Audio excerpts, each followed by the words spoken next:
It's time to nerd fight. Working culture collides in a world full of thrills. We've got the filtered opinions. Face that ignite the debates that down to opinions and debates that ignite. Mr. Know-it-all, yeah, he's alright. Bringing you the latest in movie shows and all things tight. But hold on to your war course, don't let them slip. Cause the real captain here is SaltyTrekker on the ship.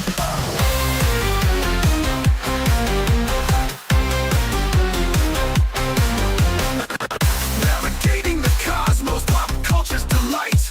Debating what's nerdy, we keeping it tight. You know what that means, so don't lose sight. It's time to fight, nerd fights. Navigating the cosmos, pop culture's delight. Debating what's nerdy, we keeping it tight. You know what that means, so don't lose sight. It's time to fight, nerd fights. Nerd fights, nerd fights. Nerd fights, nerd fights. Let's battle it out, bring the heat tonight. It's time to nerd fight. Nerd fight.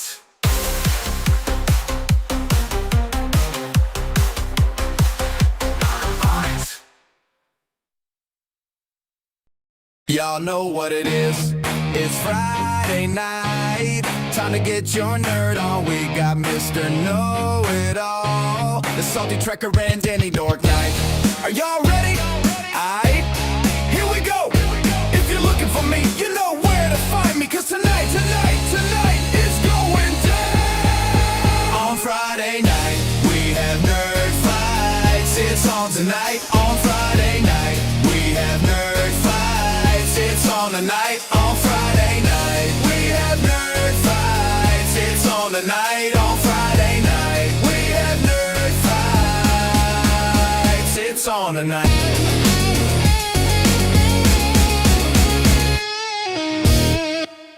What's up, everybody? Welcome to Nerd Fights. I am your host, Mr. Know-It-All. Joining me, of course, are SaltyTrekker, the captain of the starship, Danny Dork Knight, who's back in the chair, and joining us directly tonight is Lore Reloaded, who we're super excited to have because we're talking about fun stuff. Guys, how's it going? How's your week been? Anything fun happen? Anything we should maybe talk about? I don't know. Gentlemen? Oh, so that was not. I thought it was a rhetorical question. No, I mean, geez, what's going on? Especially because apparently Street Preacher's already pointing out that all the women on the show are 5 feet tall, which I only noticed the times that the Chancellor and what's his face Caleb are standing together nearby, Right. And he's like, Yeah, literally, he's a good breast, foot head, taller. shoulders. I'm like, she's like looking up at him like so, and I was like, bro, That he is so dude, tall. that dude is built like a brick. You know what house? That He dude, totally is, dude. No, Yeah. for real. he is jacked. Reviewer Caleb went full Mike Tyson on the guard in the show. Oh, yeah, Yeah, he everybody- did. Yeah, he did. So are we just going to get right into Academy and do the other stuff later, or what do you want to do? No, whatever you want. However, if you guys are ready to get into it, looks like Laura's like itching to go about. How You want about to we get book into it? it? We could talk about episode 1, then dive into the other stuff in the middle, and then cap off the show with episode 2, or not. It's an idea. However you guys want to roll, let's do that. I'm down. Well, So First so impressions, Starfleet. want to kind of go around the table and see what everybody thought of it as a Do like our general- hot takes first, and then Yeah, get yeah. into the So discussion. that's what we always used to do. So we'll start with our guest of honor, Laura. What's your 30-second hot take type review of it? Are we going to do both episodes or just episode 1? Right? I would just No, say do like you I said. would say impressions on the show. Yeah, in general, yeah, just both. generalized Okay. show. I mean, I think it was all right. I think it's YA is what it is. It's a young adult genre where you can just turn off your brain and watch it. I don't think it's necessarily horrible or anything like that. I guess mediocre would be how I'd go with it. But for me, I'm big on like lore and seeing what I can break down to make money. So there's a lot of cool little nitpicks that you can pull out that are fun. I mean, tidbits. Tidbits, yeah, or nitpicks, whichever you want to do. You know, both they both work. But the member berries were too much, and I think they hurt the overall. I think they dishonored the shows they came from in a lot of ways. Wow. Victor DiGiovanna says, I'm planning on not watching Starfleet Academy, but we'll be experiencing the show entirely through this discussion. All right, brother, and you're definitely in for a treat because I think we have varying tones and varying thoughts about this. Yes. Penny says her and the hubby are celebrating. He turned 60 this week. They're at Texas Roadhouse waiting, so that's why they're listening. Man, so I am almost you. as old as Danny's stepfather. You could totally be Danny's dad. All right, Danny, what's your hot take on it? I actually, it sounds like the complete opposite of Lore Reloaded. I actually thought, and I wrote down several instances and examples just in the first episode. I felt like it was made by people who are fans of Star Trek, who love Star Trek, and it shows. I felt a lot of things were like kind of love letters to fans, but not done in a way like you could come into this and not seen any Star Trek whatsoever, and this would be a good starting point. But if you had watched Star Trek before, let me say my piece. If you had watched Star Trek before, there are things there that are going to pop you. That you're going to be like, oh, okay, oh, that's cool. Oh, I see what they did there. Or, little things like the Memorial Park in episode 2. So I don't know. I have so far thoroughly enjoyed it, but and it might be because my the bar was so low, and when it was, but I did watch both episodes 3 times now. Samuels, we will get to that question. I promise. I've started. We are going to come back to that. So don't. So chill out for a bit. We're definitely going to get that answer. Go ahead, guys. I'm sorry. No. So it looks like I'm going to be the only one on this panel that so far has. I'm enjoying it, and I look very much forward to the next episode. So was it like in 3D and there was like a really... Hang on, stop. My turn. So, okay, I thought the show, the very first episode anyway, tried to slam and pack as much member berries as it could. And once it stopped slapping me in the face with its sign that reads, "This is Star Trek, this is Star Trek," I actually was able to see the show I think they're trying to make. And I didn't, I was again. I'm able to kind of look at it and say, okay, this is what they want to do. I'm going to go with them and see. And the second episode I thought was markedly better. So overall, I feel like, except for the fact that they had to shuffle half the characters aside to introduce new characters to tell the story they wanted to tell, but it felt the most like a Star Trek story with the negotiations and big stakes for like planetary stuff. To me, that the second episode felt more like what I think they're trying to go for, but the first That's episode funny. was way too. Wow, I like the first episode. Hang on, hey, Yeah. relax. You'll get a chance to talk in a minute. You cut me off a couple times. I didn't cut you off at all, sir. I was like, oh wow, that's it. Now, I do think that the show is. I do think that the show is. It's not your fault. You're down low on the screen. It's not my. I have to bring the questions up. I think that the show wants to decide whether it wants to have a crew and a ship, but it wants to have its cake and eat it too. And so we'll see sort of where that goes. I'm giving it to the next episode to really decide whether I'm going to be doing episode by episode reviews or not on my channel, or just do a recap for the season when it's over.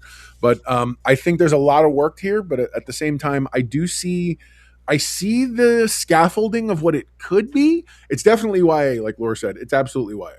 And so we'll see what. I personally do not think it was done by fans. I think it was done by people who have a lot of encyclopedic information in front of them and kept pulling a book out to go, "Ooh, let's put this in. They'll love this." And at least the first episode did. The second episode, at least, I felt like tried to do something that felt Trekish, and so I have hope somewhat, but it's very, very, very tenuous. Salty. What'd you think, sir? It was the best of times. It was the worst of times. This Message. This show was the very definition of mixed for me. So let me say off the bat, I was pleasantly surprised because I was expecting it to be worse than it was. Now, again, the bar was low, and I was too. Same. Yeah, but it was a much better show than I was expecting it to be. I thought, particularly some of the characters, like the way that you hear the actors talk about it versus what you see on screen. Sure. Like the Klingon in particular, were far different than and that's why I say never trust the actors because they're lying if they're talking. But if you haven't seen the short that I did about this show, it basically highlights That what was I funny. think. That was pretty Yeah, funny, actually. it highlights the whole problem with the show. It's got this beautiful shot of the ship coming in, and of course, this is after an entire episode of them talking about how they're going to San Francisco, and they Preacher, show I'm gracefully. bookmarking your comment also, so we are going to get back to that. So don't So, lose that so they're question. That's a they're very good question. gracefully coming in to land, and they land the ship in Sausalito. and so that's just, to me, that's how this show is. They think they know what they're doing, but they don't. And I will tell you. And so let me just a real quick aside on that. The Betazoid thing pissed me off to high heaven. Why? Because Betazoids don't read emotions. They are full telepaths. Troy could only read emotions because she's only half Betazoid. And Well, they and didn't have the solid black eyes. Hang on. Hey, we're not having hold discussions on, hold yet. on. Go ahead, And sir. Go ahead. so because about the death thing, no full telepath would ever need sign language. I mean, no sense whatsoever. And Oh my that God, goes that's back to they were flying into San Francisco and landed in Sausalito. They brought in the Betazoids. They forgot how they work. And Black so, Delegation, real quick, has said, I think it's important to remember the show is specifically written for a different demographic than most of us in this chat, and that's okay. That's a great observation. Thank you. Yeah, man, that good may stuff. be I'm sorry. so. I get that, but you know what? If you're going to bring in Vulcans and have them shoot lasers out of their eyes, I'm going to be pissed off. You don't Oh, yeah. you don't change the abilities of a species that's established. If you want to bring in a new species and say that they can read emotions, fine. But it's just like It sounds like you want to get into a harder core. Well, more and hard- I hate that argument too, because But also again, the getting ruler it? of well, hold on, can I address the comment that Sure. we were saying is a great point, and I completely disagree with. There's a lot of people like the leader of 1940s Germany created a book, and I was not his demographic, but I can have a judgment on it, right? So just because it's written for someone else doesn't mean that you can't judge it. Well, I don't necessarily know that. I mean, yes, you're right. You're right. But I Oh, think okay. what I take away from that point, the point of whether that it's for a different demographic, what I take away from that is I am able to also kind of say, okay, there's going to be bits I don't necessarily like. So, for instance, I'll use a quick Marvel example. I think Ms. Marvel probably was a very serviceable show. There were people who did like it. I personally didn't feel like it talked to me, but I didn't see anything structurally wrong with it. The story was there. The execution was fine. It just wasn't for me. I I'm still kind haven't of on seen the Miss edge. Marvel. I'm on the edge for this, mainly because as much as since we are kind of talking about stuff now, as much as Danny wants to say that it was for a it's the perfect jumping on point. I don't know how. There's so much member berries. There's so much saying there's more stuff than you know about that I'm like, I don't know how you even remotely have a place to start with this yet. So You don't need to know the stuff, though. It's just a night if you happen I'm to glad. know it. Thank you. I'm glad that Danny has now said nobody needs to know the stuff. Just watch it and shut up. No, That's no, what I no, got. no, no, no, no. You don't have to be. What I was saying is this is perfect. Like if I was going to try to get my daughter, who's 16, about to be 17 next month, into Star Trek, which I've tried and failed. I feel like she would give this. I mean, now I could be wrong. I want to wait until there's only 6 episodes, but I feel like so far this would be a good way to kind of get in. If I could hook her with this, then maybe I could get her to watch older stuff, and when she watches it, she'll have a different. It'll have the reverse kind of member berry effect. Because whereas like, oh, that's from Wrath of Khan, or oh, that's from Voyager, or oh, that's from Prodigy. She'll be like, oh, that's from Starfleet Academy. You know what I mean? If I could get her to go back and watch Hey, that. Street And Preacher says that's the exactly they problem. don't really care about Trek history. Look, Street Preacher, here's the thing. I think they do. Not the way you think I'm going to say it. They care enough to have taken themselves so far in the future that history doesn't matter. That's the point. I don't agree with it, but that's their outlook.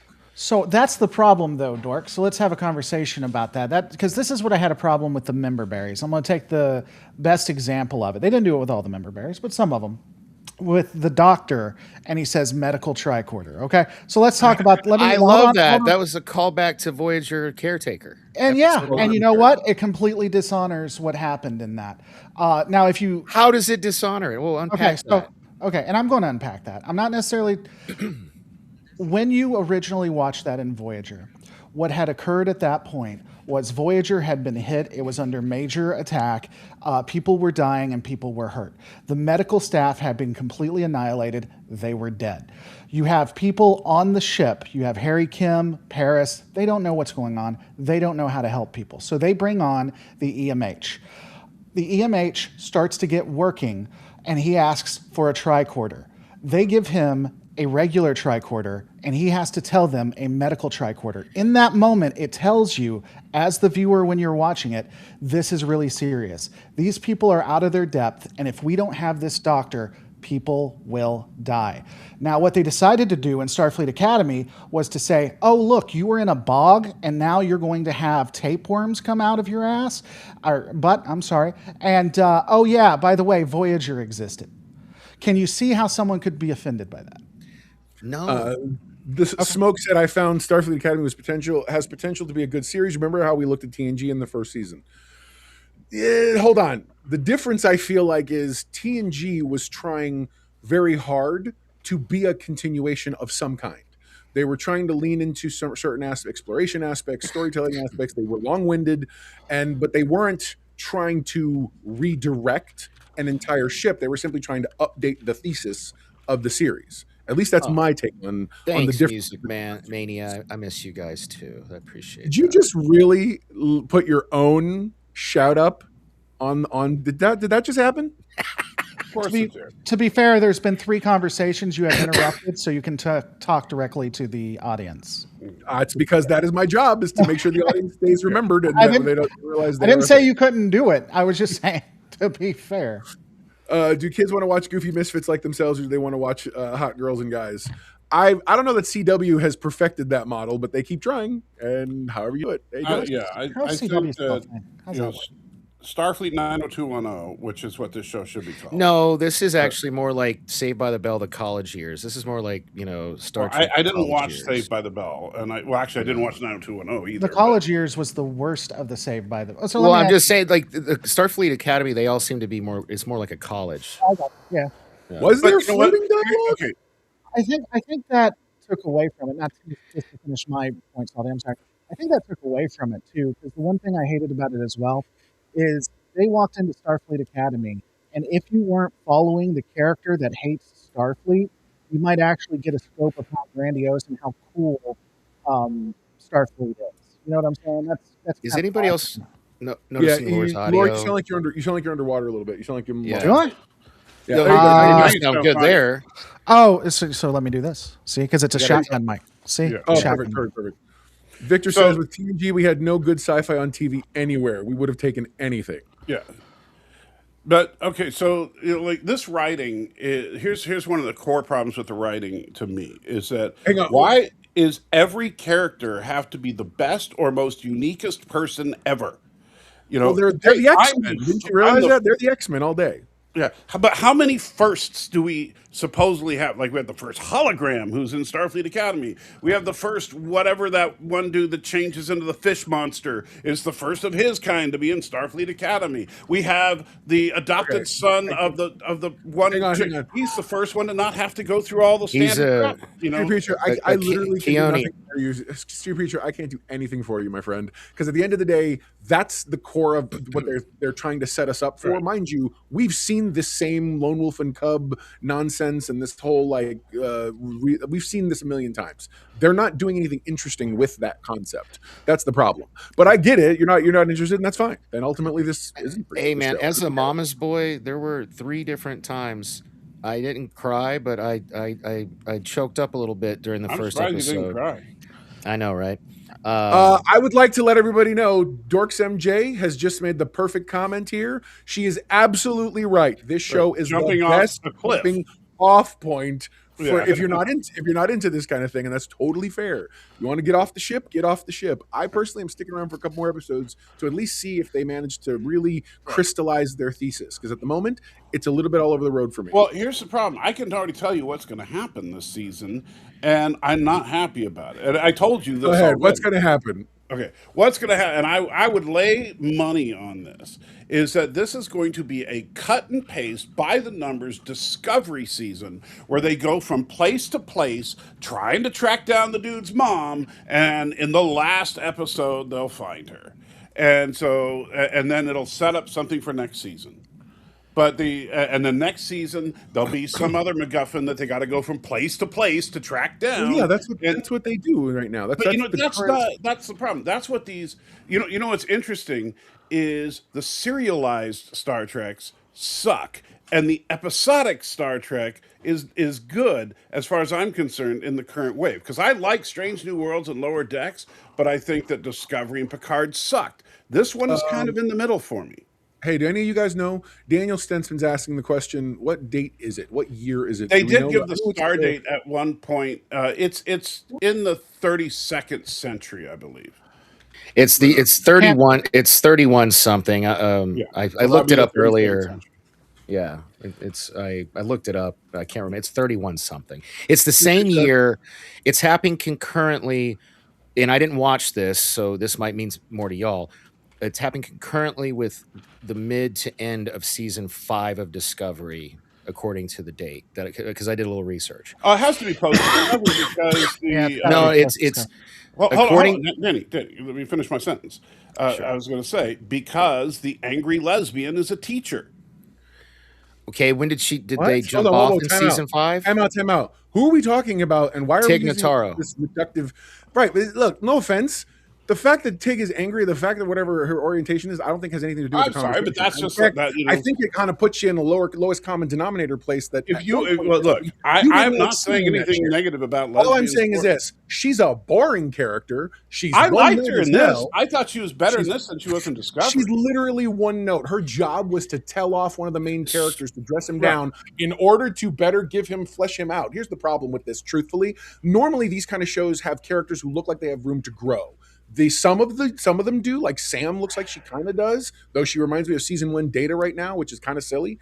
And she's only been made for like 2 months or whatever 4. long. I'm sitting here going, what? So then, so at the end of the day, it's like the characters they brought in don't matter yet. The Doctor doesn't matter. Why is he there? Tig Notaro's character, why does she matter? Like she doesn't matter other than just to tell she's somebody there as a member. Learn something.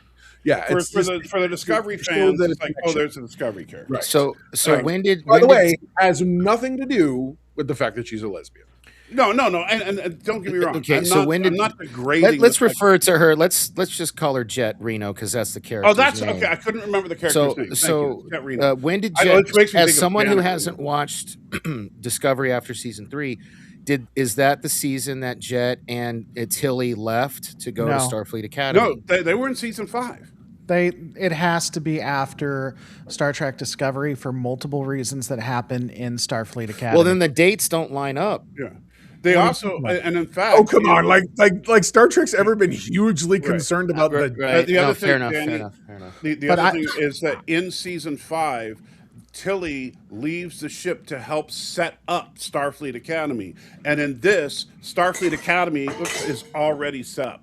So, yes. Well, it gets set up during that, like because he approaches. What are you asking? Are you asking if this takes place during Discovery? It's post Discovery. No, it's after Discovery. They've already established that. That's literally been. I'm not talking about the show. Everybody, like the creators and everything else, it's after. It takes place after. Now, I want to come back to this in the future. It doesn't take place in the year that we saw at the very end of Discovery when Burnham's an old lady and whatever. That's I didn't see. Well, yeah, that's just a no. This takes place right after the show, the series proper itself. Yeah. Okay. Well, I don't really know if it matters, but I just because you're the one that brought it up. Well, like I said, because I didn't finish watching Discovery, and I'm just saying based off the date that I found online, it looked like it would have lined up with the end of season 5, maybe beginning of season 6. Discovery, you would know that this has to be post-Discovery. Yeah, I'd be interested in what you looked at. We don't have to do it right now, but I mean, at some point, I'd be interested in what you looked at because what confused me is I was I'm putting stuff together for my own channel, and I was looking at dates, and that didn't come up because that would be a fun thing to bring up. I'm not saying you're wrong. I'd just be interested to see what you looked at. But 'cause I didn't find it. Obviously, Laura, I think the answer is simple enough. See what's the last recorded star date in the Discovery series, and compare that to the captain's log in this. Right. There you go. But, And then add 15 years because the only star date we got They did was talk about Discovery. They did mention Discoveries and whatever. I'm waiting for a Discovery cameo. well, we got one. We got one. A Discovery. And cameo. we we got know Jet Reno Tilly's- as one of the instructors. We got two. and we- I mean, We got the two cameos. ship, the Discovery. I'm waiting for its cameo. Oh, they mentioned it. Can I say something? So first off, Say they it's mentioned good. they mentioned it, but I swear to God, when they were above Bajor, when she said "Let's get out of here," it sounded like, and the way the ship looked like, I swear to God, I thought they were about to use a spore drive. I thought they were about to give a spore drive to every one of right? the ships. All of a sudden, it's gonna go. You're like, you guys all suck. What are Yeah. you doing? I did, but I did take a couple notes that I wanted to point out. So this is before both episodes, and I'm sure they're going to be using it a lot. But what did you guys think of the new Star Trek 60-year anniversary opening? Best Whatever part of you the call show. that. So it was. I wouldn't say that, but I noticed would. two glaring things missing: the Cerritos and the Protostar. They're That's animated. their animation. But they're including them in the show, though. They're including. No, they're not. They didn't include them at all in the show. They mentioned the Protostar, but she didn't mention the Cerritos. The Protostar is past tense also, so who knows? Because this is obviously where all that years. Well, yeah, away but from the point I thought of the thing was just for the shows because they didn't put Deep Space Nine in there because it Yeah, wasn't they a did. ship, but they put in the Defiant. They the put the Defiant from That's- Deep Space Nine. that's So they were. Do you even watch the show? Do you even watch the show, dude? They mentioned that the computer said it was down, as has happened on many Star Treks ever. Look, I'm okay with real observations, but if you're going to sit here and nitpick over nonsense, Oh, he you're wants- talking to Street that's not Preacher. on You me. confuse me when you do that. Yeah. Read the question first, so we know. Yeah, I was Especially it people are looked like you were- listening. Yeah, I thought you were going- going Danny. I thought you were going down, going hard on him. I was like, that's my job. I mean, I'm Yeah, right. Like I'm I getting put ganged on the up on. screen. Sorry, I actually have to agree with Dork on this in that the fact that it's animated doesn't matter if it's canon. Then they could have made a copy of it. They could have I made a think the- real life version. I thought it would have I been know, a cool but that's touch. what I'm saying. I think they had it. There were, but I'm like, why would you be worried about making a real life version of an animated ship? What you're suddenly committing well, to it? no, You that wanna that do whole that? is We got animated Rock anyway. Talk, or that at least the same well, species. to be fair, look at. I mean, if you look at the last season of Lower Decks, the Cerritos look pretty good. It did. They really It improved looked their real. animation. That was back when I And- was And so reviewing it with you. and the stylized animation that they do in the opening, yeah, you could easily take the 3D Yeah. model of the Protostar and the Cerritos Especially and put that in there. in that I don't opening, think that's the you to know. me that's not the issue. I think there was just a creative decision to not include animated ships. And that's probably what it was, but I thought it was cool. There was a creative decision not to include William Shatner in any of the advertising and marketing. Yeah. That has Um, since changed. But back I then, that did was a like. choice. I was really actually kind of surprised that they included the OG Enterprise and both OG Enterprises. You know, for Yeah. the movie era and the original series.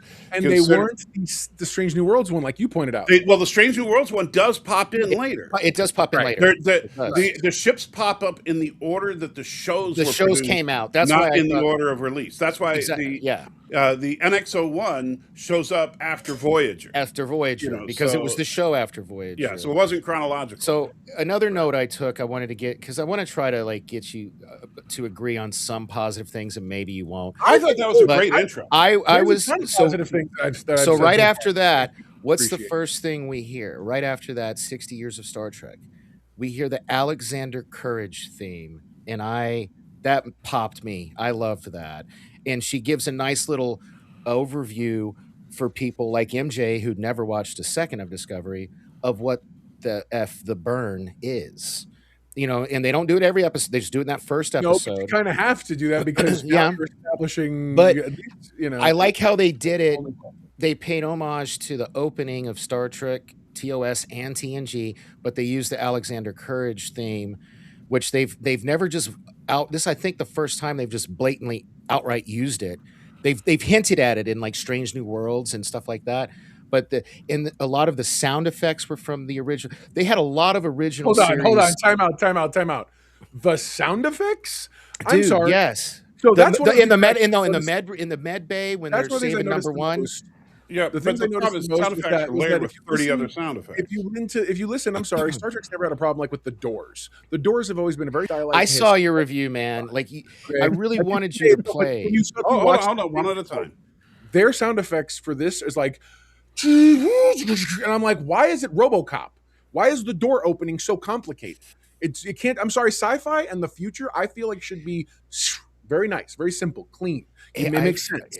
But all of a sudden, it's this like thing, and you're They like, added those chairs to the turbo lift. It made it heavier, so the doors need to be I don't know, man. I just fucking. Yeah, but the problem is that's all the doors. It's not just the turbo lift. I know. I was just kidding. I was just making. And yeah, to me, it's like, okay, so you had the simple, iconic sound from the original series of the Doors, and then they update. Like if you look at the original series movies, they updated the sound, except it was just sounded like like an air pressure thing. So it just goes.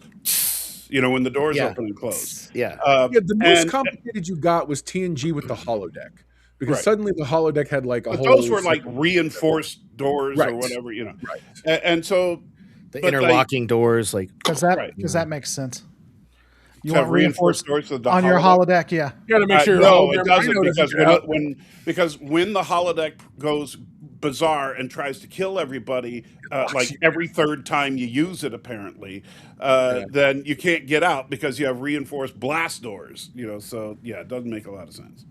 But yeah, so these doors are. I have to agree with Mr. Know-It-All. The sound is so over-engineered. If you wanted to use the original series sound, I would have thought that was awesome. Okay. But they throw that in with 17 other sounds. All right, so Smoke here brings up a really good point. The positive things I did like for SFA was the acting from the seasoned actors. Now, hold on, guys. Some of the humor and graphics I also like, some of the arcs with some of the students. My issue with the seasoned actors is, let's use Paul Giamatti as an example. He is a very experienced actor who knows how to crank it up and do what he does, and he is dropped into the middle of us trying to discover who these characters are and understand who they are already, and he suddenly just shows up and spins like that character from the Tasmanian Devil. He's just like, I'm here, I'm doing my thing, and you're gonna love me, and blah, blah, blah. And you're like, whoa, bro. I'm going so fast and hard. To that, let me say this: I loved Paul Giamatti. I literally wrote And Paul Giamatti as Nos Baraka is gold. my biggest problem with Paul Giamatti's character is that he was not in episode 2. I will tell you, because the funny thing is, you think of Paul Giamatti as this old toad, like he would have been a good person to play Mole Man in the Fantastic Four movie. He's a little toadly kind of guy, and he always plays comic characters because he's a comedian. But then when he looks at that kid at the trial and says the things he says, he is terrified. When they're dragging his mother away and he's making jokes about I got it. right here. He's like, you hold on to how it's much you hate me terrifying. right now, kid. It'll keep you warm at night while you sleep with their boot on your neck. Yeah, That was. but I'm thinking about like with just the little things you hear in the background, where he's laughing and going, "Bye bye, mommy," as they're dragging off. Dude, Yeah. I will say this. See, Yeah. that's what I'm saying. So my bottom line on the show, and I'm not going to end here. I'm just saying my thought is I kept running. There were moments that I felt were brilliant and really good. Then they would butt right up to something that felt like the stupidest thing I'd seen in a while. And I'm like, how do you do this? Like you have the first, okay, so first off, you have Caleb, who's supposed to be very, very intelligent. Caleb sits there and he's able to like sort out some stuff and he's helping them solve some problems and whatnot. Oh. And as soon as they were, sorry? For just a second, I want to answer this real quick. So Street Preacher, you got to pay attention to the show. That sequence takes place before Discovery shows up and before the rebuilding of the Federation, and they do establish at the beginning of Discovery that supply lines are devastated because of the burn. Yeah, so that actually makes sense. So let me talk on that too. Street Preacher, may have been you or may have been someone else, but what? Nothing. He wouldn't finish, but that's fine. Let him talk. I'm sorry. Go ahead. He's fine. Go ahead, Lord, please. Were you talking Know-It-All? I didn't hear you. No. Go ahead. No, you're good. Go for it, brother. You're good. Oh, okay. So Street Preacher, I don't know if it's Street Preacher, but it was someone else's was talking on my channel about how they have replicators and stuff. Here's the thing when it comes to uh, replicators and Starfleet and the Federation. Replicators are great, but first they need energy. They need people to be able to maintain them. They also won't do a lot for a planet that doesn't have a lot of them. And when you completely fracture the Federation and you don't have people that can come and help you and things like that, all of a sudden this wonderful technology becomes a scarcity and people start killing each other over them. Right. Like, I don't have an issue with the fact that they don't have food and stuff like that, because again, if we just look at, let's just say that on Earth and just Earth, we came up with replicators and they were plentiful to everyone. And then a post-apocalyptic thing happened. 90% of the replicators go away. Now you got all kinds of wars and stuff happening where the replicators that still exist are there. It becomes a huge problem versus the saving grace. And I believe they actually do address replicator shortages in Discovery Season 3, but I'm not 100% sure. But I do think, I think that you got to pay attention to the timeline. It kind of gets a little wonky there, but yeah, the trial takes place when the burn was in full effect. Can I talk on that for a second too? Yeah, please go for it. Two of the points to me on that was, first off, there was a tonal whiplash where you have a kid being separated from his mother because she killed a Starfleet officer, and then you have She didn't kill a Starfleet officer. because a She Starfleet was an officer accessory was to killed. it. Is Right, what I and mean. it's Because a correct. Starfleet officer was killed. Right. And then you have Starfleet 90210, which is a tonal whiplash. Right. The other thing I had was the beginning of it is accurate to the way Starfleet would be acting, is accurate to the world, but it also, I don't know, it felt dark for Star Trek. Yes. And I'm not saying it's wrong.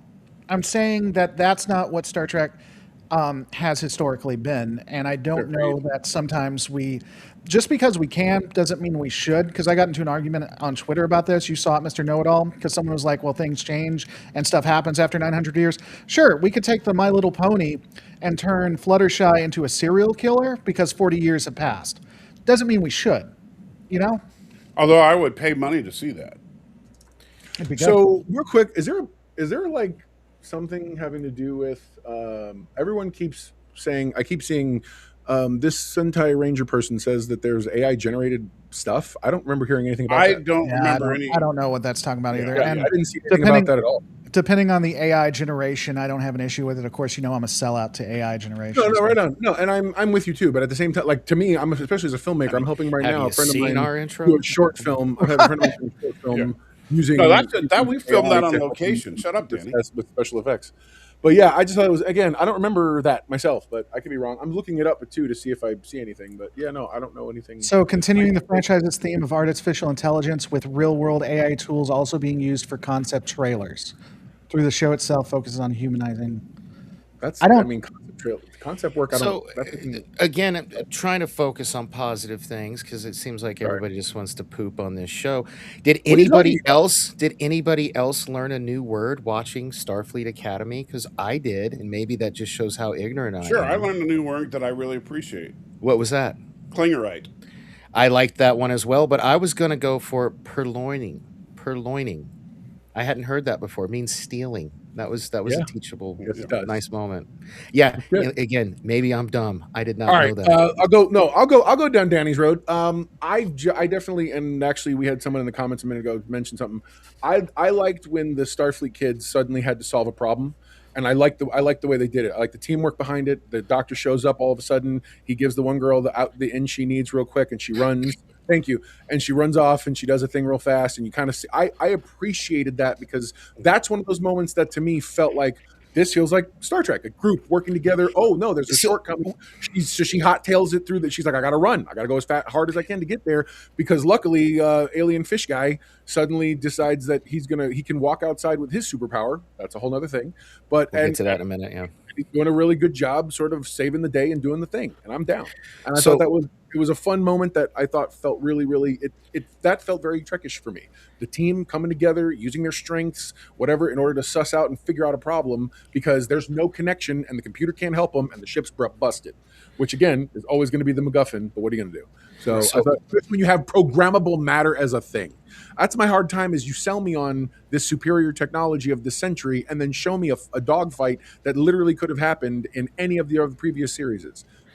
Okay, So, but that's you see what just happened, Danny. I'm trying to be positive, and something negative butts right up. Quick, I watched this. I was like, what is happening here? quick question, which is not what I was holding my hand up for a second ago. So that reprogrammable matter is not from Discovery. I just kind of assumed it it is. was. It is. Okay, I assumed it was. So that's whatever. but this is the first time we find out that programmable matter can have different frequencies. Okay, and that you can like a virus infect it to be broken, and you're like, what? Well, Salty, if you I don't know if you recall, what did I hopefully you do, but I've always said what was my favorite thing about the original series. Uhura? No, seriously. You could see it in 3D in the the relationships, right? And I really like how they seem to be planting seeds that focus on building relationships, and there's to kind of to Mr. Know-It-All's point. We'll get to discover all those character beats. Oh, wait, that's right. We all get 6 episodes to try to figure out all these. I know. I was talking to MJ about this earlier. They'd have to do 4 seasons to equal 1 season of TNG or the original series. That's kind of absurd. But we honestly don't even need that because it's YA. We know what's going to happen. You have the 2 bullies that are going to become best friends. You have the 1 chick. There may be a 3. There may be a triangle. No, Caleb's all about that. The Bajoran or not Bajoran. The Beta Z. First daughter. Sure she's not just a freak of the week? Yeah, because she's also leading the other guy on. By the way, I really appreciated the sexual innuendo of teenagers when you had the blue backdrop and you just see their silhouettes. Sorry, hold on. I appreciated that too. This is like college. So I'm sorry. When was the last time? Are we all that far? Are we all that old? 18-year-olds and so first off, 20-year-olds are kids to me. Yes, we are all that old. Just so Caleb's 21, and the youngest confirmed age at the school so far is the hologram at 17. You know what, guys? I stand corrected. I apologize.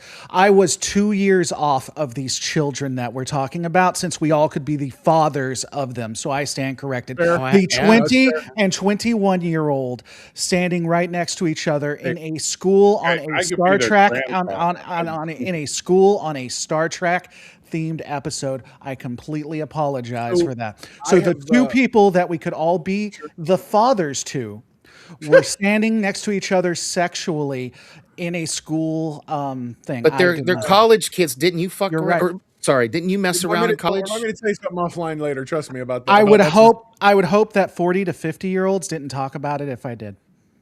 So real quick, it is sexualized for sexualized reasons. I want to bring this up real quick. I think it's a fair question. Who's the one character from Starfleet Academy that you guys liked? I'll be honest. I'm starting to come around to Caleb a little bit. I think in the second episode they gave him better characterization because he got to just he got to talk and reason and be a person.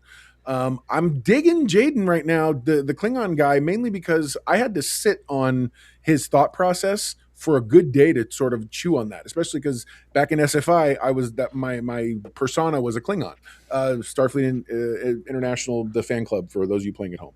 And it took me a while to kind of come to terms with that's not it isn't the normal way of looking at things, but I'm okay with it. Like I actually found it interesting, mainly because Klingons for me have always been so one note, and that note was always we fight, we drink, we blah blah blah, whatever. He had the sickest burn too. Can I just ask a question? Right? I mean, even Klingons in society had to have doctors, right? I mean, they can't all be warriors, otherwise, or no? Yeah, but Yes, the, but the they doctors are probably a guy with a establish broken an foot who enterprise. can't go into war. Yeah, they do establish an enterprise that Klingons that are doctors and scientists and stuff like that are considered lower castes in society. So me and Salty are going to disagree on this. I think that there's been inconsistencies, and there are episodes and series where they are shown to be like you put honor into whatever you do versus they look down on other castes. That's true. I will say one thing specific. We talked about. We can go into it today if you want to, Salty, but we actually talked about it last episode. I think that he gave the sickest burn that probably 90% of people missed in the series. So when the bully dude, whoever he is, I keep forgetting his name, Remy, I think, or whatever his name was, when he comes up and starts to pick a fight with the Klingon effectively says, I'm paraphrasing, but he said, "You're not fighting you." How do you say it? Fighting you is not even worth the honor, or you're not. He basically said, "I don't have the time for you." Yeah, but it was worse than that because Klingons, because Klingons, they're all about fighting and honor, and again, you can get honor through fighting. But he was like, "I'm not even going to fight you because it's not enough honor that I'd get." Like for a Klingon to say that to you, to not want to fight you, I think is a put down that people. I also kind of feel like he was fronting a little, though. Equivalent of your mom. You know what I mean? Like seriously, it was such a great, because the thing is, he doesn't necessarily subscribe to that mentality in its full fruition, but man, he knows how to wield it, because how else you've been raised that way? Of course you know how to, and he did great. That was wonderful. Okay, so his was Jade. Dan, who wants to go next? Lore? I liked the Jemadar. I thought she was. I thought Laura. I'm actually starting to dig her too. I like Laura Thok. So that's MJ's favorite is Laura Thok. But here's my thing. I think that she brought together a good mix of a Jemadar and Klingon thinking, and she was a good comedic relief. But like when she actually talks about her upbringing, and when she talks about honor with the passion of the Jemadar. Sorry, Trek Reviewer just took me off. I think that she did a good amalgamation of them.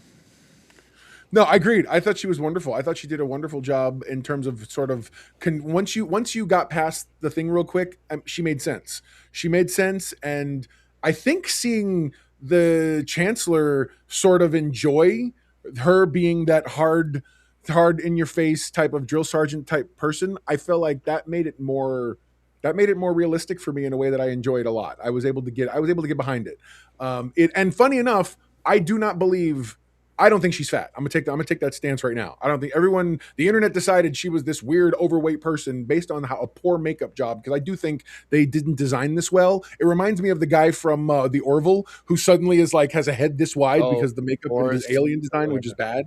And I feel like but when you see her from afar, I'm like, no, she's just a built person. And I don't see an issue with that at all. I got to be honest. Trek Reviewer said about she doesn't speak Klingon. I don't like the way they spoke Klingon bad, bro. Everybody speaks Klingon bad. That's a bunch of crap. It's like, no, it sounds poetic when certain people say it. No, that's a lie. Okay, Klingon sounds stupid no matter who you are. We love it because we're like into the show of it, and I'm down. But I always felt like an idiot being all like, kaploch, and because it's dumb. Get out of my face. I thought she was going to send a runner. I'm sorry, not to interrupt, but just because it's funny. When you had the runner going at Boothby Park or whatever, I swear to God, I thought she was going to send someone after. She said she can always know who the runner is. So you knew she was amping them up to get someone to run. But I thought she was going to have somebody ready. That's in the second episode, but yeah. Yeah, but almost like a Starship Troopers type thing. So they run, and then all of a sudden she just clicks her hand, and then just another officer just runs after. Okay, so... Laura, I was just looking it up. What he says is, your challenge holds no value for me. Right. Yeah. That was the burn you're talking about. So. But I think that again, for a Klingon to say your challenge isn't worth anything. Yeah. He could have been fronting. You could be right. But for me, the way I interpreted it, he obviously didn't want to fight. But I also think he was just saying fighting you has no value. And for a Klingon to say that, that's pretty insulting. Right. Yeah. So Salty, who was your favorite character? See, I'm kind of torn because I told this to Mr. Know-It-All beforehand. I think the show's premise is all wrong. I think based on the characters, you got to give us a baseline. Hang on, you got to give us a baseline. What do you think the show's premise is before you tell us that it's all wrong? Well, that's the problem. The show doesn't know what it wants to be. It wants to be I think it part, does, but it doesn't. it It's not wants to be part leaning into classic it. Star Trek and part high school drama. But And hold on. But I think that's not. I don't think it's part. That's what you have. You're in Starfleet Academy. What do we expect them to all be? yeah, but they also decide to make Starfleet Academy into a ship so they can also go out on missions and It's try a to do it. convenient. It's a like we haven't had contrived elements in Star Trek No, before. I'm not saying there haven't been, but I This think that's a show is little made for like my kid, my kid's age and range in age. no. I'm not giving 17 it a to pass 27. because of its intended audience. Either be a Starfleet Academy show or be an exploration show. I don't, No, It's not an it exploration is, show but though. No. Listen, you can't. Okay, hold on. you I know have a what? problem. What do you think is going to I have a happen in problem the with- next episode? They're going off to wherever they said that she went to. Okay, so I wouldn't like that because that would be contrived. But I will say this: it's kind of grown on me that it's a starship, and hear me from a in-universe standpoint. And hear me out on this, Salty, because and we need to talk about the War College at some point. So let's make sure we get that into. But the Starfleet is supposed to be the science version. I think they actually have now a science and a military version, but we'll save that for later. So it would make sense that the college, the university, whatever, is an actual ship, so they can take the students out and stuff like that. It's growing on me in a little bit because I didn't like it when I first, but the more I think about it, it seems like they it makes sense that they'd want to build it that way. But just as a critique, when I'm thinking about it, why are you going to send your Starfleet Academy ship, the ship with all the cadets, without a escort? Like, I don't know. Right. That made no sense to me, too. Like, I get it might be a powerful ship, but still, it has literally the entirety of Starfleet Academy on it. You might send at least one escort with it. Right. I might think. So And- nobody, I guess everybody just assumed my favorite character was the one by the wrestler, right? So Hold didn't on. have I hate to answer. break it to you. I need you still haven't to gotten do to say me a mine. favor. I'm just- Hold on. Danny, we pick on you enough. You don't need to self-flagellate. Nobody thought anything about who your favorite character was. Listen, so Please first tell off, us. can we please first set out Dork's mom? I have been very nice Oh to my him. God, really? Right now, so please know that I have been the nicest. Besides the little tiff we got into about the 20-year-olds and stuff like that. Hey And man, I it's called Nerd apologize. Fights. It's called Nerd Fights. No, I don't. let my I mom do scare not you. want. I do not want. No, I know what can happen to a. Well, I don't know if we joke about that stuff anymore. I don't want to get in trouble, so that's all I'm saying. No, Smoke. I completely agree with Same. that. Actually, Same. You know, I agree with that. I do, regardless of what my feelings may be about some of the nitpicks. I do agree with you. I think this is definitely the kind of show that if me as an experienced person could sit with someone and as a younger person's asking questions, I could be like, oh, You know yeah, what? well, no, this is a reference to a thing. It's what Danny said earlier. I'm sorry. As we were describing stuff, we sit Hold here and on, go, hold on. you want to see where that came from? Let me show you.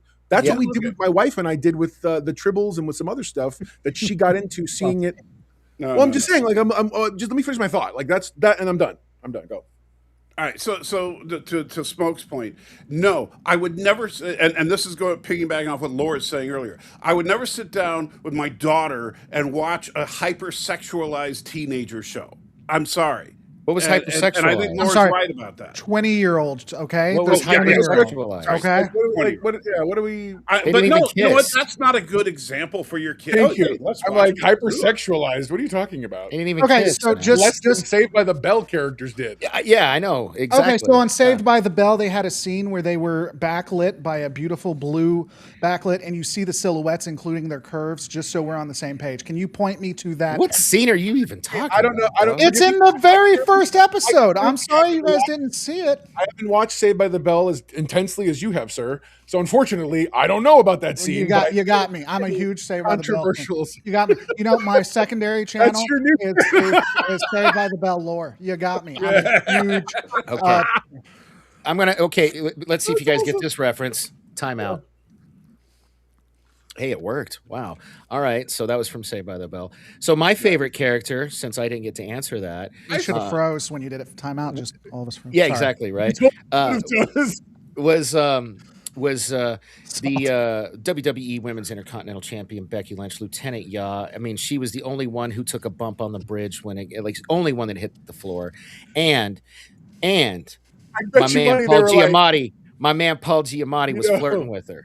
He was you know like for a that was fact only, that they were like, hey, we need someone to take a hard tumble. pro wrestler. Get over here.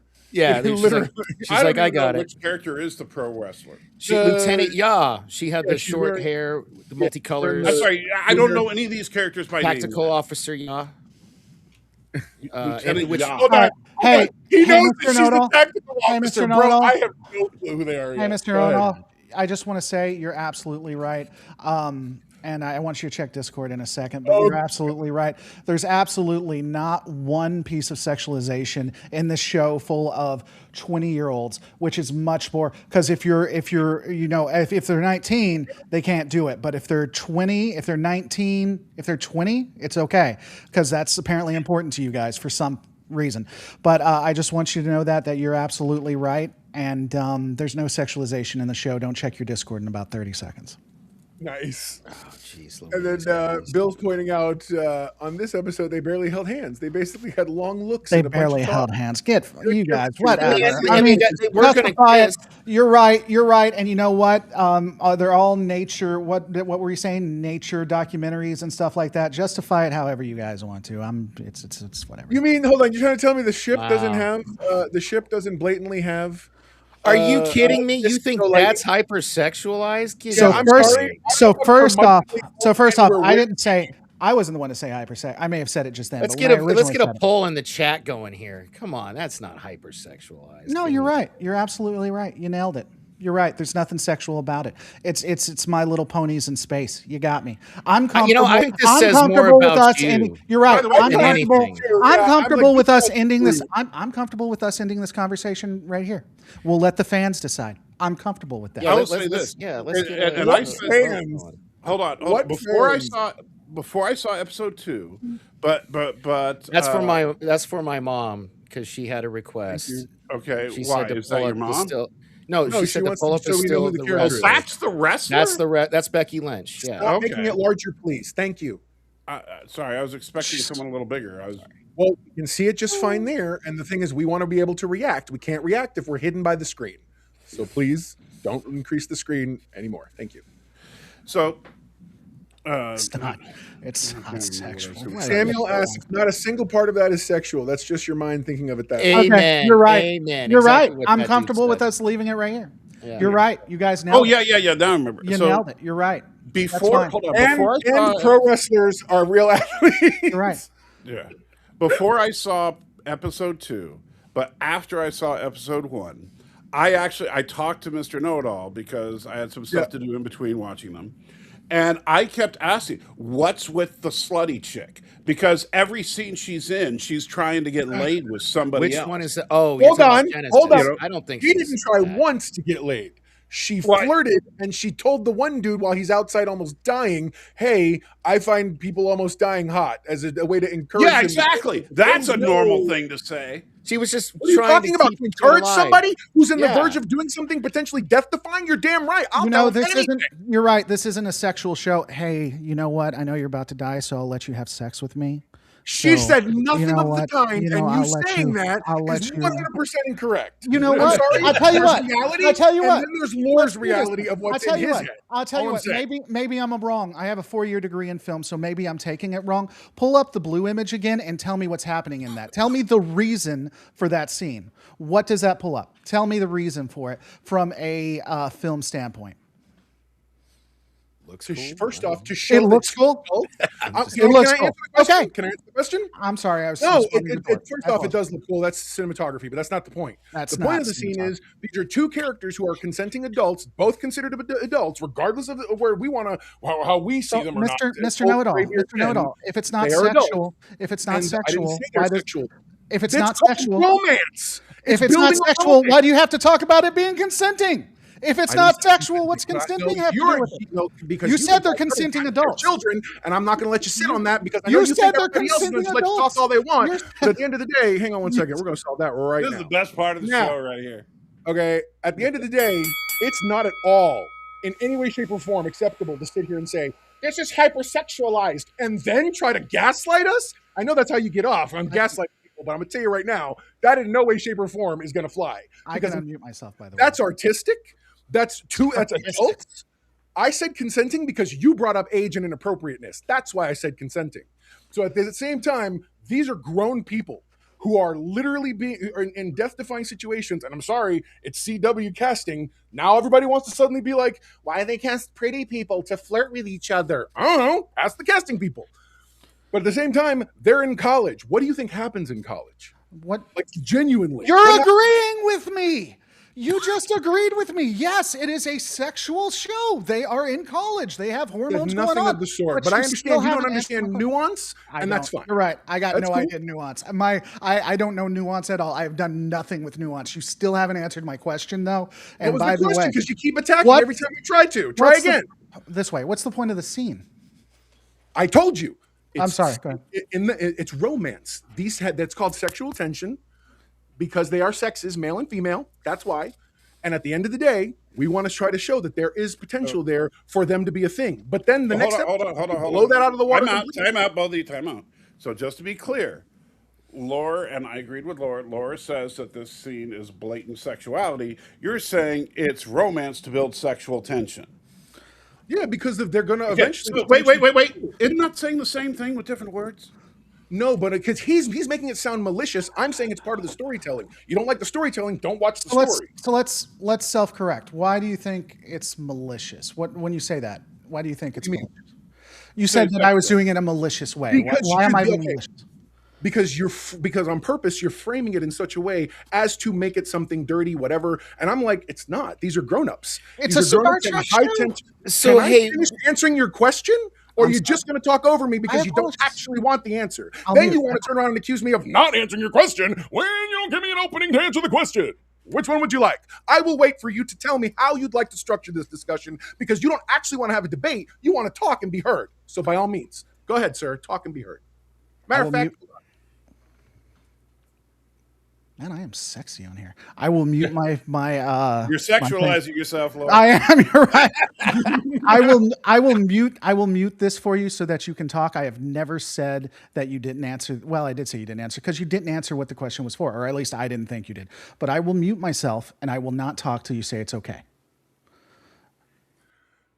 the purpose of the scene is that in that moment, they were dealing with a lot of stress. And at that same time, they're trying to have a moment. He just got caught doing something he's not supposed to be doing from what Salty wants to label the slutty girl. Well, that's fine.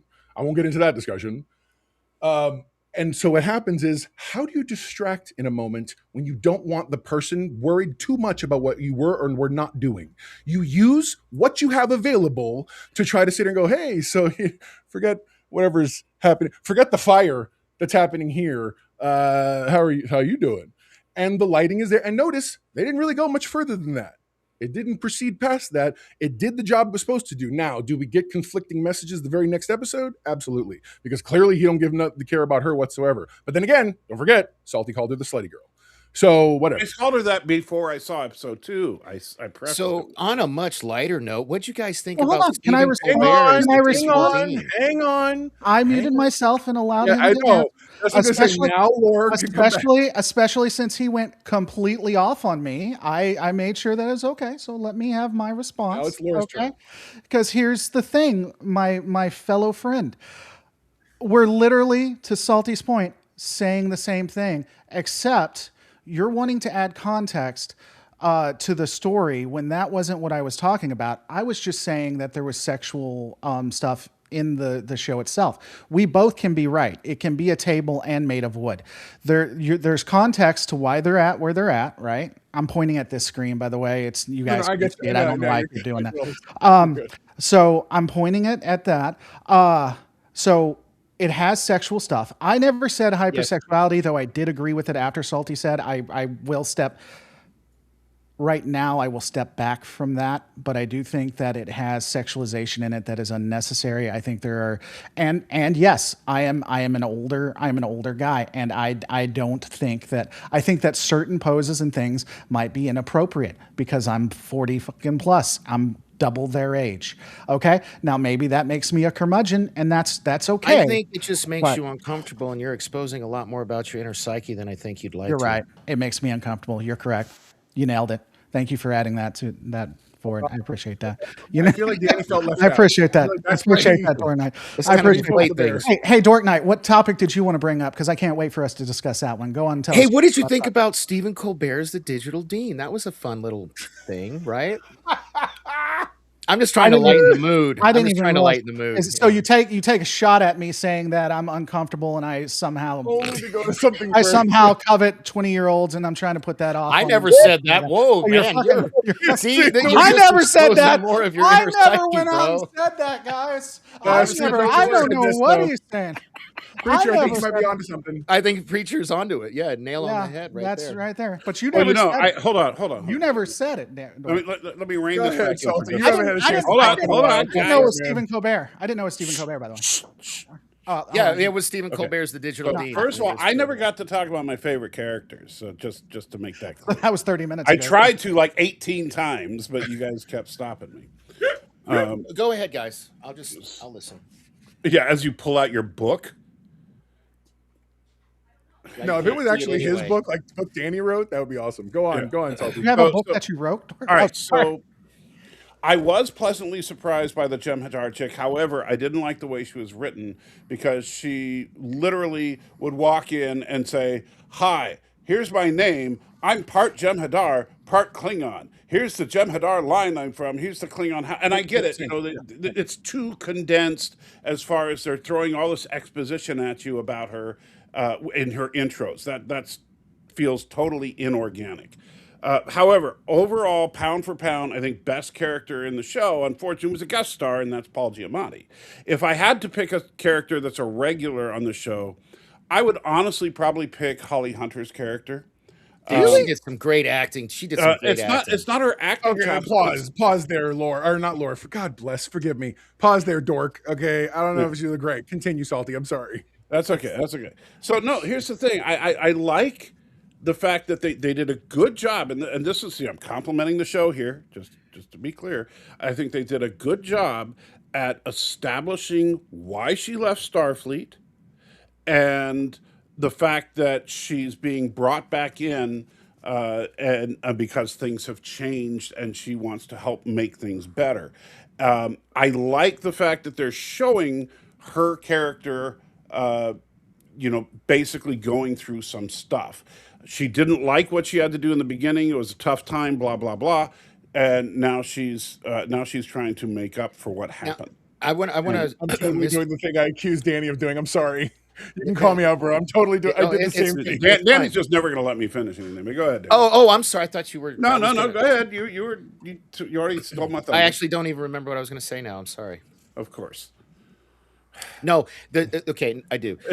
Oh, he was guy. literally going to finish it, and you just interrupted. He was him. going to tell me about how I'm psychologically attracted to Holly Hunter or something. No, I was just going to say. Yeah, why are you guys going after me when he's talking about chicks being? Yeah, No, real the- quick. Can we actually bring up for 2 seconds a real thing?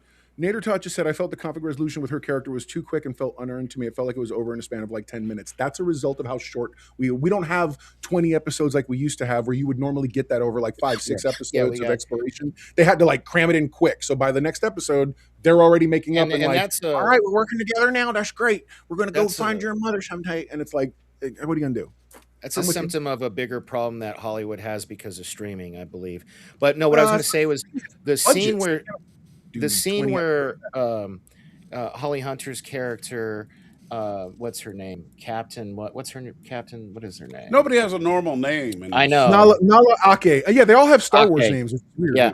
So Captain Ake, when she goes to the Tarothan prison, I thought that was really good. I thought that scene was very good. You know, when she's like, "I've been looking for you for 15 years." That scene, you know, I thought that was Right. a really good. No, she scene. actually. I think Holly actually brought her A game. So I'm sorry. So I did not mean to. I thought if you remember what you were going to say, please finish. I apologize. No, unfortunately, I don't. One of the remember three of exactly. us will interrupt you. Don't worry. Just go. That's ahead. okay. Well, I was actually just thinking about how Mr. Know-It-All is probably talking about the artistry of that scene, and I agree with you, and I think that there's another show that's really artistic that you'd like. It's called Sex Trek: The Next Penetration. Really, really good. Okay. You would really Listen. appreciate the artistry. Listen, no, guys. Before you get on to him about it, they're 20. Okay, so it's okay. Yeah, it's 20 okay. years Sex old. Trek, they're all 20. They're 20 years old, so it's all right. It's fine. And by the way, He's not letting that so go. you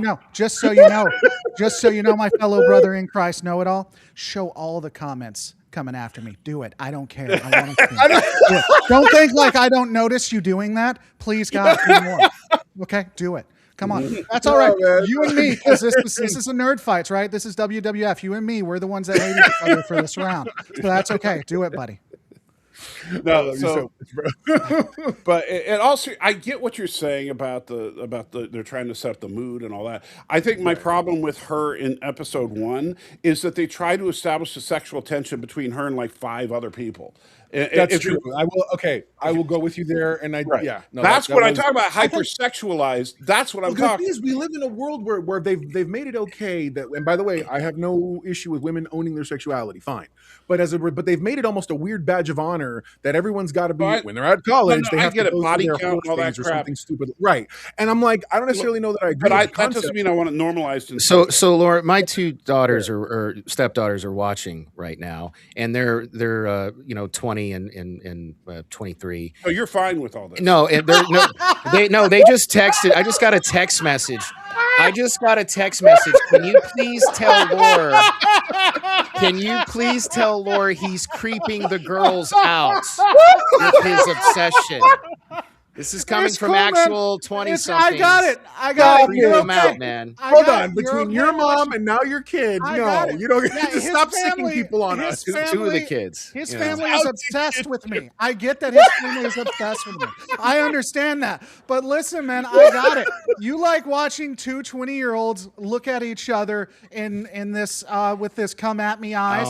I'm not comfortable with it. I got it, man. Hey, please stop sending your family after me. Hold on, Laura. Please stop sending your family after me, dork. I can't take it. Hold on, Laura. Let me just say this, because in Danny's defense, he's obviously he's comfortable with his sexuality. He's comfortable with the idea of polyamory. He's comfortable with the idea of big body counts for 20-year-olds. And he's willing to talk to his 20-year-old daughter about that and say how awesome it is. So I do think this is worth having a conversation That was so about. awesome. Imagine if Oh, they I'm had a gonna clip this Delton and at that school. Salty. Oh man, if they had a Delta at the school, Yeah, it would literally I'm gonna be the clip next this penetration. and upload it to my channel of over 130,000. I'm gonna make you fucking famous, dork. Oh man. Oh, that was Dork fun. Knight's channel just goes skyrocket. Bill brings up a good point. This is far less hypersexualized than Strange New Worlds or even Voyager, and I'm like, especially Enterprise, those decontamination. Oh, totally. Hold on. Let me. They were say something. 30. I have said consistently for decades how much I do not appreciate the cat suit wearing females from the Berman era. So I don't think, and I thought this. Hey, I thought this. Yes, Smoke. I thought this when I was 25, dork. Okay, so just so. Well, that's because they were 20. I was 20 at the time. If they were 25, you would have been okay with. Oh no, I thought this when I was 25. I just don't think Trek has ever done well when they tried to do sexualization and stuff. No. hang on, I'm sorry. Everyone knows TOS. We know Yeoman Rand wanted the captain's log. Oh, she got the captain's log. Stop it. No, she did not. No, but you look at TOS. But was if she you look at 20? TOS, That's what I'm worried But if about. you look at TOS, they were. Tell me about Everyone will Yeoman. argue it was the 60s, but I don't know. I mean, they were. If we all agreed that Star Trek, you know was a what's timeline, interesting about the original series is that Kirk even talks about the fact that he has an attractive female yeoman, but he's not allowed to notice. I remember that one of the captain's logs. yeah. Yeah. He's lamenting. and I'm not about allowed it. to notice. He's like, I don't know what Starfleet was thinking, giving Because me a Kirk female was yeoman. actually a professional. Yeah. That's one thing I think about Kirk. He was a professional. He That's was. right. No, He you made know what? sure there was It's like no every- planet he that didn't. was He on did stage. not bone his crew. That's you know what? I always thought that was hilarious. I'm like, why is everybody suddenly going in for Picard? What's going on there? Right. Yeah. That was Yeah, that crazy. made no sense as far as But yeah. Well, Anyway, we kind of dipped our. I mean, we're an hour into talking about Well, episode 1. Let's talk about episode 2. I guess. Yeah, I was going to say I want to talk about season because I'll say this. We don't have to start with it. We can end with it. I'll say this, and I told Mr. Know-It-All this. I think one of the most Starfleet and Federation things, like one of the even Legacy Trek things, happened in season 2. Episode 2, you're right. Yeah, because when I looked at it and that happened, I was like, that's the original spirit of Star Trek, in my opinion. And I'm sure a lot of you guys will disagree. Yeah, it was. Well, no, it actually was when they had the two 20-somethings that were standing next to each other looking at the humpback whales because of how the thing. Yeah. Yes. Yes. Yeah, almost the same as Keep doing it, buddy. What do they have about 20-year-olds silhouetted? Clearly, Keep doing it, Mr. Caleb- Know-It-All. Mr. Know-It-All, keep bringing them up. Bring all of them. I want to see Yeah, all the but, comments. Keep doing it. Clearly. Oh, I'm what's doing his it face? too, Caleb? Lord. Don't give him all the credit. Clearly, Caleb has a move, and that's finding the deep blue light, the shadowy sort of effect. And you're like, Yeah. oh, So, starting to okay, do I'd stuff. rather you do that, Mr. Dork, than continue to send the females in your family after me. I So did if it, you man. can I do did. it. Like, I I'm didn't know sure the you girls did. were watching. I believe you. I believe your mom didn't come to my channel on purpose. I believe you didn't reach out to them to come at me. I believe you. I did. I believe you. I don't know why we're still having the conversation. It is a YA show. That's one of the all of the things we have a problem with is because it's a YA genre. Well, and I it's not love the YA. Flash. Would you? Well, but I've also, had here's the a lot thing of to remember people too. say that YA was- means a lot different today than it used to mean. I'm not saying that's right, but I'm like, and the people who are writing this are closer to that generation than we are, because these are not older, experienced sci-fi writers writing this. Like you said, these are Gilmore Girls Really? writers who are No, well, the girl from dating life of Gilmore Girls and how that whole show panned out. Or whatever. Tawny something or other from Lower Deck. She's one of the writers. Is she? Is she credited? Yeah, as she a is. writer? She's- Tawny, the actress, is Tawny Tawny not. Newsom is a writer. Yeah, on Yeah, that. Tawny Newsom. Yeah, Yeah, she's a writer and producer now. She's Does one of she the have- writers. and a Not producer, that she can't write something good, but does she have any experience writing? Is this her first time doing it? I I'm not think- saying I she's don't doing it badly. I'm just Yeah, curious. Yeah, I think I so, don't but the know, last but couple I don't seasons think of she Lower Deck, belongs she to was the writers contributing. room here. Oh, was she? Okay, I didn't know. I was just curious. I think, and I know she was supposedly working on a side project that was also supposed to be some sort of a Star Trek comedy, live action comedy. Yeah, they were going to do a live action with actual Mariner or whatever her name was, right? I thought that's what I heard. I don't know how true it is.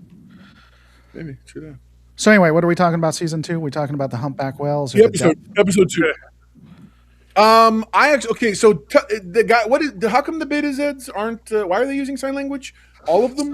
Why aren't their eyes completely black? That was my biggest beef. So They're supposed Have to you have ever- black eyes. okay. I don't want you to get your grandma after me, so I won't say anything. So, Hold on, real quick, just so that Laura is aware. So Tawny Newsom is an established writer because in 2013 she wrote "Too High to Rap," a short film. I stand correct. That is her entire writing credit I'm prior to Star Trek live action project and Starfleet Academy. Hey, just for a second, don't yell at me. I swear it'll only be for a second. But Lore, when it comes to my family, what's that say? You will You not. will not live in fear. Yes, my friend. You So will I not won't- live in fear. Of your family? Yes, you don't need to. What's your thing about people silhouetted against? I don't know, right? Are they 20? Is that okay? Can we look at that? So, what was the original? What were we? Oh, because so I had to go back and look at it because I didn't know either. And on my show, I was like, why are they doing sign language? That doesn't make any sense to me. The actor and the character who is the head of Beta Z is Yeah. deaf. He's deaf in universe and he's deaf in real life. And so that's why they're doing sign language and stuff. And I'm going to go ahead and proactively address this because some people had an issue with it. But Trek has done stuff like that in the past with people with disabilities and stuff where they've brought it into the show and had it addressed. So Yeah. the fact that they did this, it happened in Legacy Trek. I don't necessarily have a And did anybody else notice online all the hubbub Hang on a about? second. Hang on. Don't hang on. I don't leave it this too quick. My only problem with it is not that it exists. My problem with it is you're telling me that by the 32nd or wherever century they are, these are not common things that have been healed yet. So It doesn't I make was sense gonna. to me. I how do we was do it? gonna. So even Captain Kirk was allergic to red. That's what I'm saying. By the 23rd century, we still had people who had to have glasses. Okay, So, you're right. 23rd. Now let's move 1,000 years into the future. And well, the captain put glasses on. She's a on the lanthanite. bridge. That's because she's old fashioned. That's the same thing with what's her face from Okay. he likes her. What old school about stuff. the nerd next to him in the snot class? He had glasses on. it's actually easier let me than say that. this. Though. Let me say something about It's this. easier than that. Just to finish, and then Salty, you can do it. I know. Just to finish, 1,000 years later, they might have diseases or things that impact hearing that can't be healed. So the things that they can heal now, Or alien things. Okay, all right, Yeah. all right. So Okay. I need Okay. that Salty. yeah, I need let me- the let me- clip let of me- let me Picard piggyback saying off that that a we little killed bit. all diseases in the future. Hold on, First Danny. contact. Danny. know? All right. So Yep. I would say He that doesn't have you nothing today. you might be able to suggest that by 1,000 years after the 23rd century that they've cured all disease, right? But would they be able to cure if somebody was born without the nervous system required to hear, which is that like for example, if you're born without an optic nerve, you can't cure that, right? Look at Geordi. Huh? Well, Geordi wasn't Geordi. born without. Was he born blind? I don't no, that happened in a fire. Yeah. but that's Something happened. Yeah. but that's the But- other thing. Even in the 24th, we Yeah, Geordi was. Go Yeah, ahead. Go ahead. but anyway, I'm saying that. So if he was born without missing part of his nervous system that made it so he couldn't hear, you could argue, okay, that can't be cured. My problem with it was that they made him a freaking betazoid, because betazoids are all telepathic, and except for Troy, they could all, and we saw it in TNG all the time. Lexana was constantly going, "Oh, Picard, you're thinking such nasty things." They can hear and project. Thank you, by the thought. way. I needed that. Thank you. Yeah. They did that all the time on the show. Troy was able to communicate telepathically with Riker because they were bonded, but Troy could easily communicate telepathically with her mother because they were both betazoids. Hold on, Danny. There's absolutely no reason whatsoever to have a deaf betazoid signing when all he has to do is telepathically tell someone what is going on. And even if he couldn't project it to a human, he could have a betazoid there that simply speaks for him.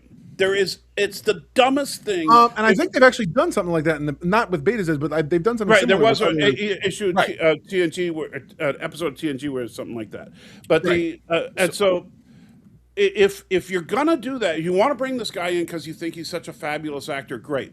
Don't make him a betazoid. Make him an Andorian. Make him a Tellarate. Make him anything but a freaking telepath. So, if I may, Tarima seemed to show telepathic ability when she met. For everybody playing at home who's not as versed in the names, that's the Betazed girl. Yeah, If you when she found Caleb literally on the fence, she said she told him what he was thinking. Remember, No, she said what he was feeling. Feeling. She did say what he was Oh, feeling. It just happened to be kind of on the notes. But that Okay, that yeah, is okay. that is actually, by the way, that is actually, for those of us that like watch way too much of it, that actually is a important thing, because betazoids are allowed to feel empathy. They can't help it. They're going to feel the empathy of you. But Really? yeah. That was established in TNG. They can't help it. They just feel it. But reading minds is an active choice, and it is something that, at least in the 24th century, was either taboo or outlawed. I forget which one, but It was considered very poor form to read somebody's mind without permission. Exactly. So maybe they'll address it. Maybe they won't. But I got a question. What do you guys think about this? And unless he makes it big, I won't. By the way, I hate when you do that, just so you're aware. When you're like, I got a question. Here's a picture. I'm very gun shy now. Okay, Just don't like- no look at that. What does everybody think about that? Do you know But what I I'm think it's it's stupid.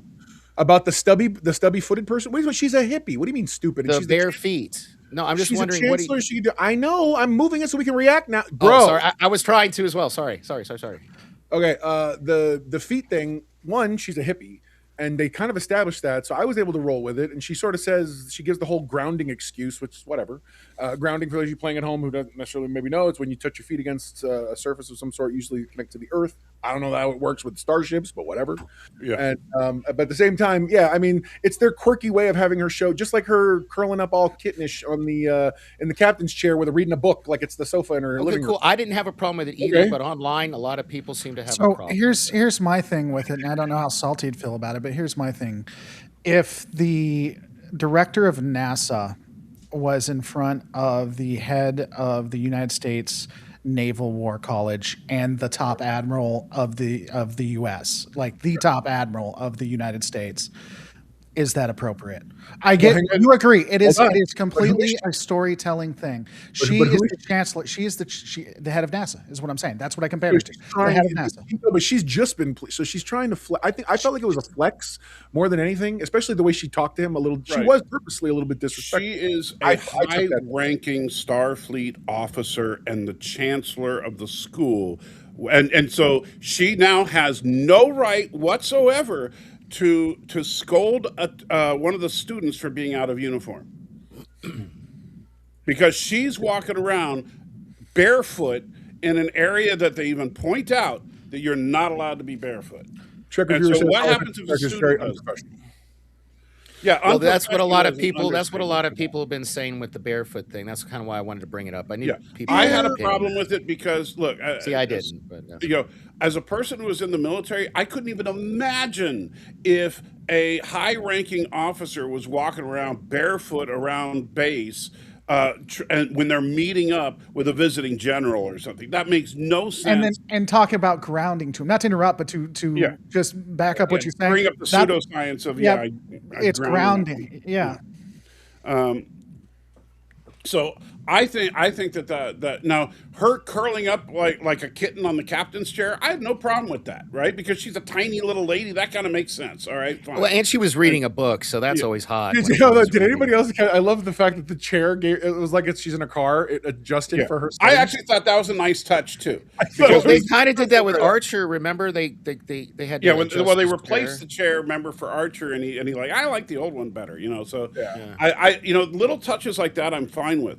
I think that it was completely unprofessional for her to be walking around barefoot. I didn't like that at all. Bill points out that it is established by military standards or protocol would be considered inappropriate. That was a conversation that happened briefly in that moment. I Yeah. get it. So yeah, and because she is the chancellor, she has to hold Captain's herself to the prerogative. highest I mean, standard. captain's choice, captain's prerogative. I get it. So we want the chancellor of Starfleet Academy to be a do as I say, not as I do person. Just so Imagine, we're on the same page. yeah. Let's be put real this for in a second. proper Just throw it up context. there. Mom All used to that- say that to me. No, all the hold time. on. All three of you started talking, but it was only Mr. Know-It-All that gave me that face. Can you please repeat what you just said? Because you. I said, I mean, aren't we all kind of as adults? Don't we all just sort of live in that weird like do as I say, not like we teach But- our kids don't do the things that I did when I was younger because it's bad, which I agree with. But I'm saying we're living contrarians in terms of. But I'm with you. I get what you're coming at, and I Well, yeah, because like She's the Danny teacher, though. That's- teaches his daughters that polyamory is awesome, but he That doesn't. is not true. That is not true. for the Dude. record. That is not true. stop. It's not even funny. I told I you. do a couple agree of with them are Smoke. watching. I do agree with Smoke. I think that's how I took it. I took Maybe Yeah. she did, but you know what? Okay, so I'm going to West Point because I'm thinking about Okay, you becoming an keep- officer. Hold on, Mr. Noto. I'm going to West Point because I want to be an officer in the United States military, and the commandant of West Point is walking around the grass barefoot because he wants to connect with nature, and that's not professional. That's not going to happen. Well, is that commandant like 400 years Real old quick, and had to be begged to come back to work? You know, how many that's another point too, is as a 400-year-old character, and they do the same thing with Pelia on Strange New Worlds. They kind of give them a level of deference because of their like tenure in life, that they're like, look, Right. you can But tell me Pelia you want. was not 400 years old guy. Okay, Pelia you was literally not the is- commandant of Starfleet Academy. she's the ship's engineer, though, isn't she? The chief engineer. I know, but here's the thing: you guys keep. What's funny is you keep acting like somehow her here because the behavior that matters to everyone, and this is how I took it, is not her what she does in the off time. Quite frankly, it's at every order she gives, every command she oversees, when she's sitting here, what she expects, she makes very clear. Because herself walking through the promenade is barefooted and happens to run into some folks. I don't necessarily okay. know. So here's the problem. Hold on. Wait. Let me say I'll something. put you- I got a real good point. You go first, but I got a real good point. All right. That would be fine if she was nowhere near Starfleet Academy. You can, off time for the chancellor of the academy, and I'm just telling you from military experience. If you are a high-ranking official of a military base, your only off time is when you are not on base. She cannot claim off time if she's walking around within Starfleet Academy. Go ahead, Laura. I think No, you're hold on, forgetting. hold on. Go ahead. She's a lanthanite What was- bondage, Brittany. Go ahead. Go ahead. What was her first when she was talking to him? Like not when she was like not when they were on the way and she did that, but when they actually got to Sausalito, California, or whatever it's called. What was? Have you guys seen that short? Salty. Hang on, let Lore finish. Shut up, Danny. I'm interested in the short. What short are you talking about, Danny? I put up a short George. about them landing in Sausalito. Yeah. I will literally delete you. Go. I think that we should watch the short. I'm more interested in that now. I hate Can you pull up both the so short and- much. Now I was actually trying to pay I attention. know you were. No, I know where Laura was going with this. I know you were, and that's sorry. why I'm Please punishing continue. you so that you can get your co-host under control. So that's why you're being punished for it. Sorry. I would love it because it really contradicts everything you just said. But you know what? I'm comfortable with us just leaving it right here. So that's Oh, don't do No. that. No, don't do that. I'm comfortable with leaving you. I hate you so much. So her speech to the first officers, like her official speech once they're in Sausalito, the Right. first thing she tells them is, you know what you do? You make your bed. You follow directions, you follow the policies, you be Starfleet officers, you make your bed. And even before that, what did she fight with him about? Putting on a uniform. So those two things. So here's the thing, and here's why this is important. She is the leader. She is over all of Starfleet Academy. They look up to her. They have to do what she says. She doesn't even follow what she says. She sets double standards. She doesn't follow the rules. Why would you ever respect? You know what? You're right. People can just double talk. You're right. No, You not got what me. I mean. Got me, Not what I Noah. mean. That's not what I mean. That's not what I mean. I don't know you're, but what I mean is like you sit here and say people should. She established this is not what she's establishing is. Listen, if you want to get to this place, if you want to be what the kind of people that you see around us, this and that, whatever else, then you got to there's rules, there's protocol, there's ways to get. You have to earn that position. You have to earn that place. She has earned both in 400 years of life and her previous whatever she had, and now as the chancellor, the right to have a little bit of, I would say, prerogative. Now, I don't take it as full blown disrespectful. Now she's in her uniform and doing it, that I missed. Because that's a very different stature, and I think I would fall on the side of the fence with you guys if that were the case. She was literally in sweat and leggings and whatever crop top or whatever, and just walking through the thing. I don't know. I just feel And I that didn't in see and of that itself major a is- thing. I will say to Salty's point that he made, this isn't West Point. Hang on. This is the brand new, reestablished. They're now setting both tone and everything else. And I'm not saying, by the way, that doesn't make it better. But what I'm saying is, Makes it they worse. don't have none of these people. What they've got is like legend and lore, no pun intended. All right, but when it comes to what Starfleet was or was supposed to be or whatever else, they don't necessarily. So there isn't that hallowness. Now, maybe by virtue of that argument, there should absolutely now be almost an extreme to reestablish it. And I'd be willing to go there with you. But they don't have but you keep using this. It's West Point. It's this. It's the other. It's all those things. Those are established institutions. Starfleet. Real quick, I want to help 300 years ago. I want to help this guy out. So, Wolf Kinder 3 keeps talking about Kirk going to the bridge. So, first of all, you're thinking of the episode, the Corbomite Maneuver. He was in sickbay getting his physical when he got the emergency call to go to the bridge. He got into the elevator with no shirt, and as soon as he found out that it was not a pending the attack, he said, "All right, I'm going to go to my cabin and change first." So, no, he didn't go to the bridge without a shirt, but he was heading there thinking it was an emergency. So Well, I know there's also more than one event when Picard walked right out of having been doing something in the holodeck or something else in like pajamas and literally steps forward and is like having conversations with. But that's apples to oranges. but if you're talking about an What'd emergency, you say? Hold on, what did you say? situation- What did you say, Laura? I didn't hear you. What did you say, Laura? I'm sorry, not to interrupt you, Salty. I was just saying, and to me, that's apples to oranges because an emergency is happening while they're doing off-time stuff. But obviously, they're not going to change while this emergency is happening. They're just going to show up to the bridge, and then kind of like what Salty was saying. If it's not an emergency, they then go get in uniform to get everything taken care of. She wasn't experiencing any of that. She was talking to the head of the War College, a general, and she was talking to the head of the armed forces of Starfleet. Yeah, with Admiral Vance. Admiral Dad, or whatever the people like to call him these days. Admiral Zaddy. So, since Laura brought it up, this was something I was going to bring up. Have any of you read the book "Make Your Bed" by Admiral McCrave? Never heard of it. Long time ago. It's a really good book. I highly recommend it. It's I actually have it on the shelf over there. But they lifted from him because that book opens with, if you want to change the world, start off by making your bed. And because that's why I just told you she read it. Yeah. So but I love that though, because I've read that, and that book's been out a long time. I've read that book. And so it made me chuckle when I heard that. Laura, did you pick up on that, Laura, when she said that? Yeah, I knew instantly where it came from. It's been a long time since. By the way, just off topic, if you like that book, you should read "It's My Ship." I forget by who, but it was by a former U.S. captain. I'll get that to you because if you like that book, you'll like "It's My Ship." It's really really good. Cool. Thanks. Anyway, so I think that to what you were saying, and the last lecture is another good one, Laura. You should read. To what Mr. Know-It-All was saying, as far as this isn't West Point. This is the brand spanking new Starfleet Academy, the first class. The building is literally landing in the first episode. Yeah, it has been 120 years. Wait. You know? So that makes it more important than if it was West Point, because I'm here to make your arguments for you. I'm happy I can help. Establishing chancellor.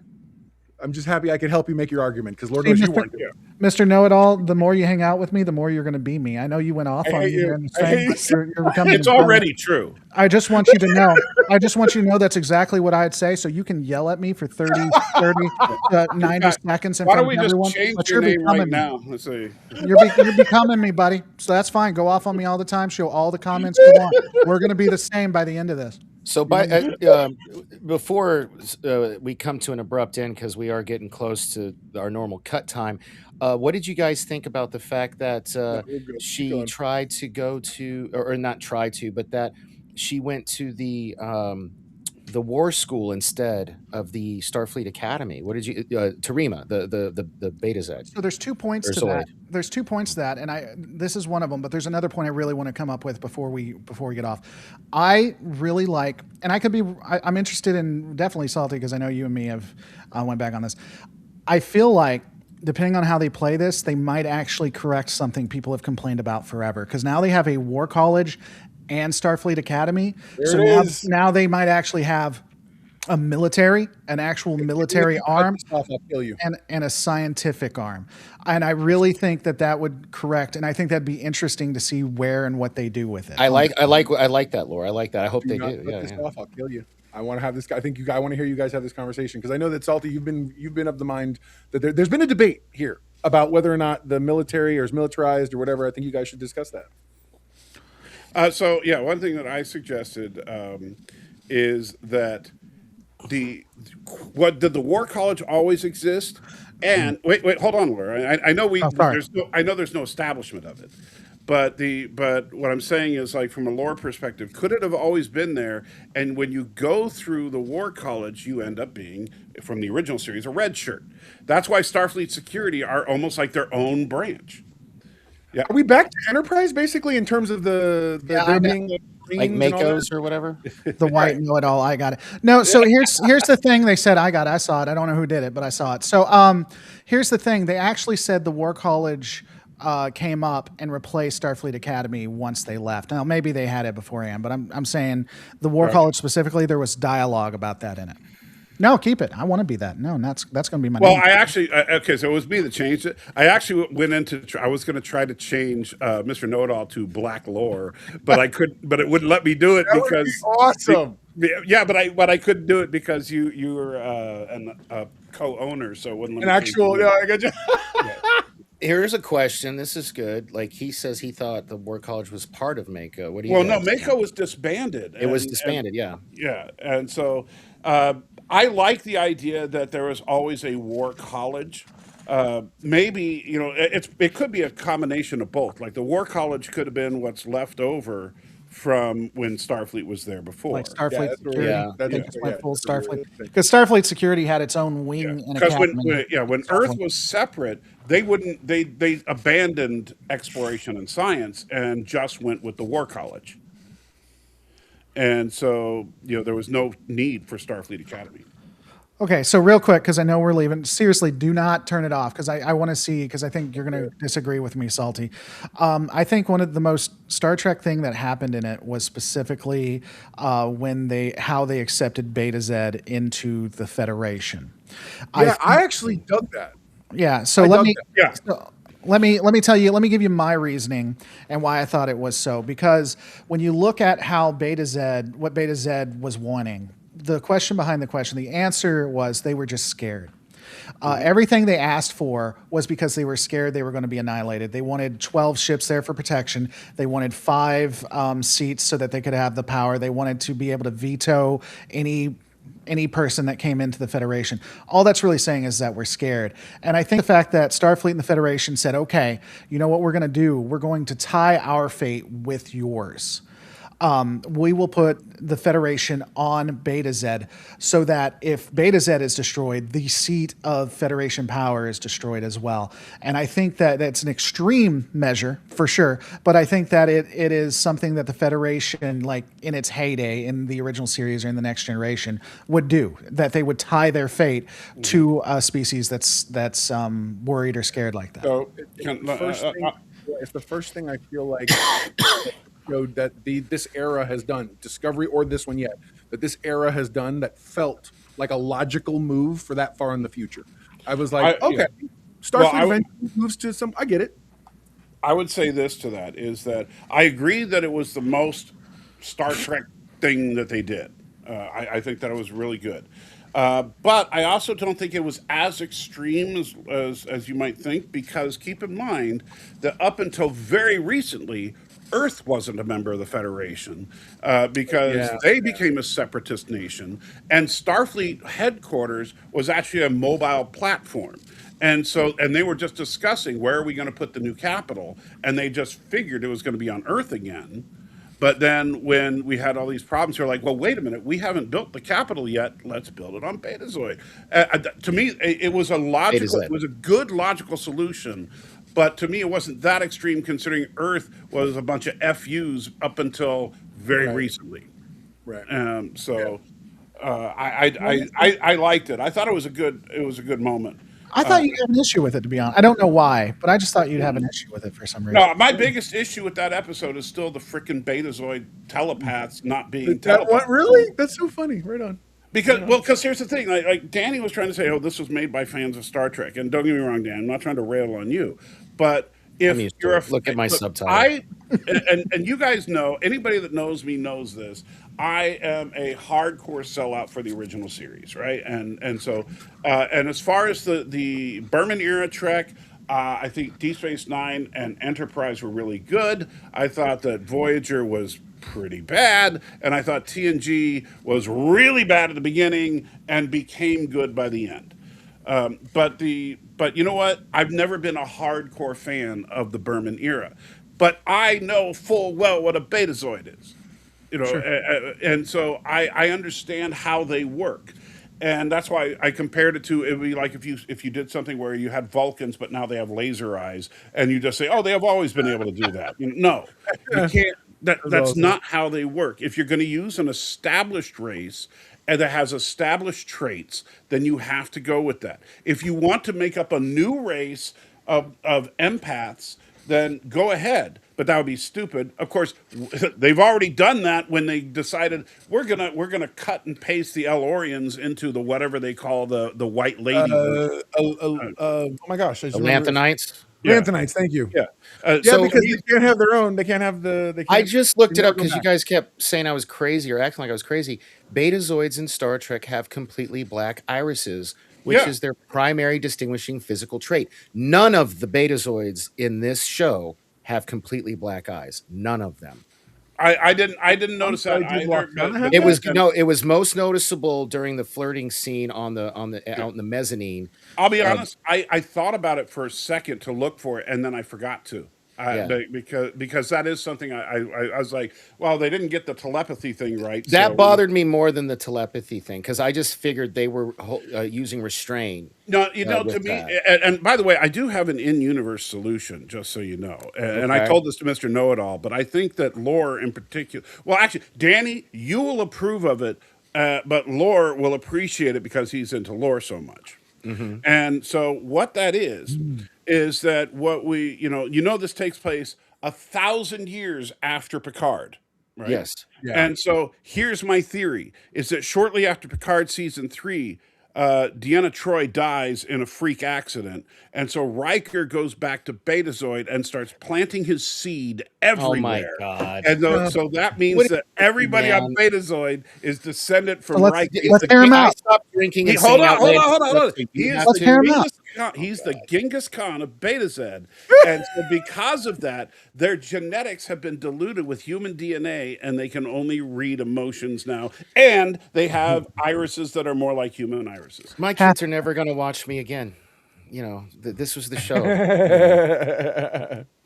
He was like, I told them, just watch this once. I was like, I'm not going to say anything bad or inappropriate. I won't cuss. I slipped halfway twice.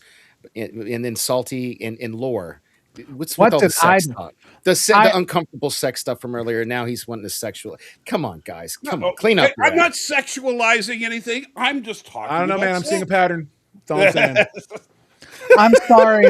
I'm sorry that I talked about a show that has 20 somethings that uses sex to encourage a guy to survive. I'm sorry that I brought up what was actually. Now in this the would be show. a good place to end the show in the middle of that. Whatever.